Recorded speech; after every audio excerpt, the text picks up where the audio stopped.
Nobody is going to want to follow this truck down the road after we get it out of the shop. Those are big puddles of oil in the intake, and they just got to go through the system and be blown out. It's don't come out the exhaust. You can see what happened here. Turbo failed majorly, blew up that impeller, and all those metal pieces, you know where they go? They don't go into the air-to-air necessarily. They backfire right into the intake system. Look there, there's the ductwork between the air filter and the turbo. And so I pulled it off and cleaned up the table. I want to show you what all we get out of this ductwork.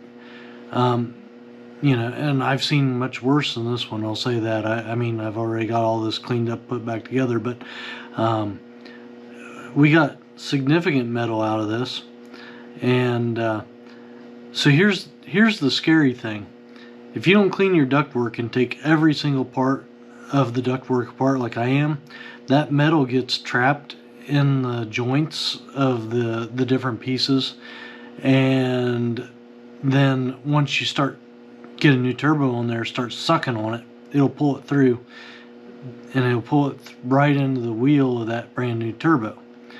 A lot of people get upset and concerned about stuff going into the air-to-air, some metal. Well, the air-to-air traps some of that, but if it's turbo like this with an aluminum wheel, I guarantee you, you can suck aluminum into the engine and do less damage than sucking aluminum into a turbo at those high speeds they spin. Look at all this metal that I pulled out of this ductwork. That going into a new turbo will tear up a new wheel.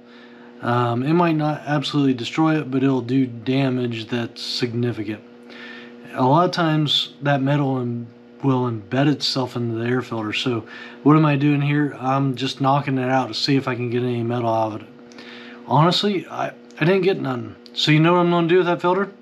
I'm going to throw it away and I'm going to put a new one in no matter what. I mean, obviously it's a little dirty, but it doesn't matter. I'm not going to take the chance of putting an air filter back in after a turbo blows up like that.